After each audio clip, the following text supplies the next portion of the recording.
ज्ञान की किताब एक में आपका स्वागत है। तो आज लेके आए हैं नवरात्रि की चौथी देवी माँ कुष्मांडा की पावन कथा। यह देवी सर्वभूतेषु माँ कुष्मांडा रूपेण संस्थिता। नमस्तस्यै नमस्तस्यै नमस्तस्यै नमो नमः। नवरात्रि में चौथे दिन देवी कुष्मांडा के रूप में पूजा जाता है। अपनी मंद हल्की हंसी द्वारा अंड यानी ब्रह्मांड को उत्पन्न करने के कारण इस देवी को कुष्मांडा नाम से अभिहित किया गया है। जब सृष्टि ही नहीं थी, चारों तरफ अंधकार ही अंधकार था, तब इसी देवी ने अपने ईश्वर हास्य से ब्रह्मांड की रचना की थी। इसीलिए इसे सृष्टि की आदि स्वरूपा या आदि शक्ति कहा गया है। इस देवी की 8 भुजाएं हैं, इसलिए अष्टभुजा कहलाई।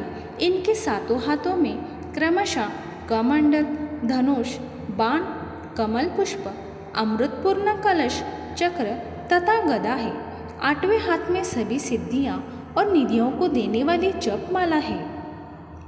इस देवी का वाहन सिंह है और इन्हें कुम्हड़े की बलि प्रिय है। संस्कृति में कुम्हड़े को कुष्मांड कहते हैं, इसलिए इस देवी को कुष्मांडा कहा गया है।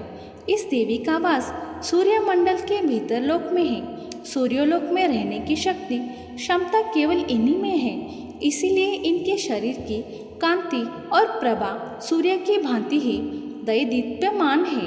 इनके तेज से 10 दिशाएं अवलोकित हैं। ब्रह्मांड की सभी वस्तुओं और प्राणियों में इन्हीं का तेज व्याप्त है। और चंचल और पवित्र मन से नवरात्रि के चौथे दिन इस देवी की पूजा आराधना करना चाहिए। इससे भक्तों के रोगों और शोकों का नाश होता है तथा इसे आयु, यश, बल और आरोग्य प्राप्त होता है। ये देवी अत्यल्प सेवा और भक्ति से प्रसन्न होकर आशीर्वाद देती है। सच्चे मन से पूजा करने वाले को सुगमता से परम पद प्राप्त होता है।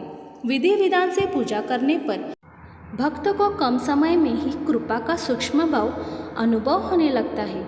ये देवी आदियों व्याधियों से मुक्त करती है और उसे सुख, समृद्धि और उन्नति प्रदान करती है। अंततः इस देवी की उपासना में भक्तों को सदैव तत्पर रहना चाहिए। माँ कुष्मांडा का बीज मंत्र वंदे वांछित कामर्थे चंद्रा घकृत शेखराम सिंहारूढ़ा अष्टभुजा कुष्मांडा यशस्वनी। देवी भागवत पुराण के अनुसार नवरात्रि के चौथे दिन देवी के चौथे स्वरूप माता कुष्मांडा की पूजा हरे रंग कपड़े पहनकर पूजा करनी चाहिए। माता का यह स्वरूप देवी पार्वती के विवाह के बाद से लेकर संतान कुमार कार्तिकेय की प्राप्ति के बीच का है।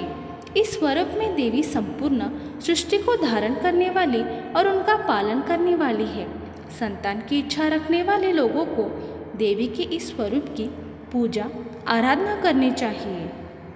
तो ऐसे ही वीडियो पाने के लिए ज्ञान की किताब एक को लाइक करें, शेयर करें, कमेंट करें और सब्सक्राइब करें। धन्यवाद।